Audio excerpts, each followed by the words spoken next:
Mesdames et messieurs, bonjour, bienvenue dans l'invité du jour de ce mercredi à 7h50 et à 13h. Nous sommes en compagnie de Thierry P.F. Leroy.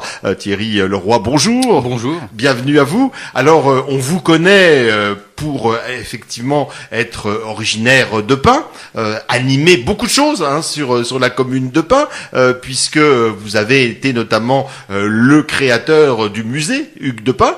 Oui, exactement, le musée des Templiers, oui. Vous êtes aussi le président d'une association assez dynamique qui s'appelle la Fondation Hugues de Pin. Qui s'appelle l'association culturelle Hugues de Pin maintenant, et qui gère le musée justement et qui organise des événements aussi, le théâtre tous les ans par exemple, au mois de mars, oui. Alors, on vous connaît peut-être moins, à part bien sûr vos élèves, comme prof de musique. Oui, bah c'est mon métier, c'est ma passion aussi, oui. Et alors, comment en êtes-vous venu à vous intéresser à Pin, à son, je dirais, fils natif de Pin, Hugues de Pin? Eh ben, je suis natif moi-même de Pin. Je suis né dans le village et depuis tout petit, j'ai entendu parler des Templiers, du trésor, de la malédiction. Évidemment, ça fait rêver beaucoup de monde. Moi, ça me faisait rêver aussi quand j'étais petit. J'ai cherché les souterrains, etc.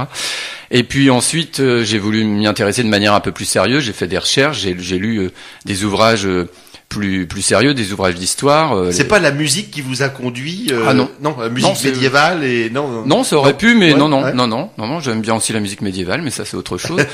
non, c'est vraiment l'histoire des Templiers, le côté un petit peu mystérieux quand j'étais gamin, quand j'avais 10 ans. Et puis ensuite, je vous dis, j'ai fait les choses plus sérieusement et j'ai entrepris de faire des recherches sur Hugues de Pin, le premier maître complètement oublié des Templiers.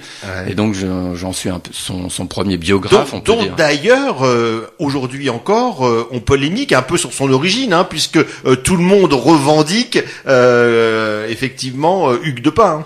Oui, mais enfin de moins en moins quand même. De moins en moins. Oui, mais mes travaux ont été reconnus, en tout cas dans le milieu des historiens. Donc vous nous confirmez. Donc maintenant, il y a plus aujourd'hui, Hugues de Pin est bien originaire de Pin dans l'Aube. En tout cas, il était seigneur de Pin dans l'Aube, oui, et c'était un seigneur champenois. Et la Champagne à l'époque, c'était le comté de Troyes qui s'est agrandi par la suite. Alors aujourd'hui, vous êtes, on pourrait dire, même si vous devez en rougir, un spécialiste de l'ordre du Temple, puisque vous avez notamment participé l'année dernière au Conseil général avec l'Aube des Templiers. En 2012, oui, le temps passe vite, oui, à cette exposition et puis au colloque, enfin à différentes manifestations, oui. Alors ça vous a amené à devenir, puisque vous êtes enseignant, à essayer d'approfondir cette période, cette époque. Oui, en effet, avec le professeur Demouy à l'université de Reims, je prépare une thèse sur les Templiers en Champagne. Oui. Vaste sujet. Très vaste sujet que je restreins quand même petit à petit parce que c'est vraiment très vaste que je restreins. Bernard de Clairvaux. Oui, bah bien sûr, on brasse quand même une société tout à fait étonnante et très florissante en Champagne à cette époque-là. C'était quelque chose. Le XIIe siècle, XIIe et XIIIe siècle, c'est la pleine époque des contes, des foires de Champagne. Bernard de Clairvaux, les Templiers, bien entendu. Oui, ça c'est vraiment un contexte historique très très très florissant. Alors, ce qui est le plus surprenant, c'est que vous vous êtes mis à écrire des polars. Bah, j'aime bien les polars, j'aime bien le suspense. Mais ça fait pas sérieux, non?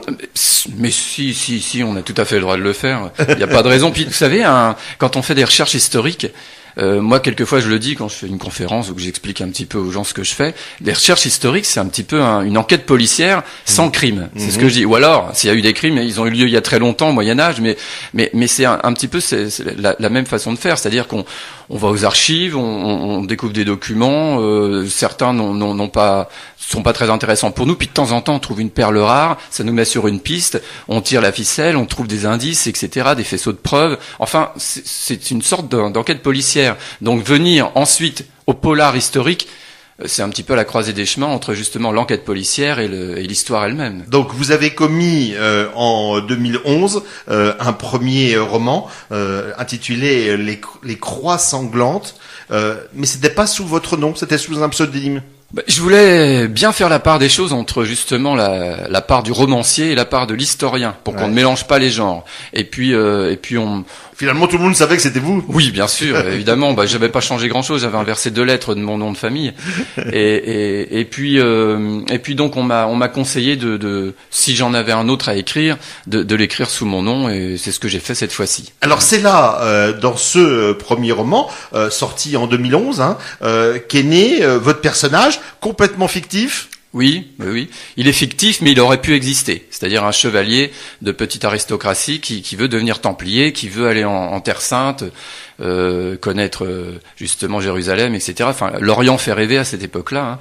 Et lui, il veut devenir templier. Mais on va pas le faire devenir templier tout de suite, et ça va être difficile pour lui. Mais en même temps, il va bénéficier d'une initiation, on peut appeler ça comme ça, et il va être aux prises avec une série de crimes, où le meurtrier, un mystérieux fantôme, trace des croix sanglantes sur la poitrine de ses victimes. Ouais, ça veut dire que ce fameux Gondemar, donc qui est apparu dans votre premier roman, on le retrouve dans Le Templier et le Grand Secret. Oui, bien entendu, Gondemar poursuit son initiation, et il va justement. Il était jusqu'à présent novice. Il était novice. Il est toujours novice. Il est encore novice, mais il va évoluer à la fin du roman.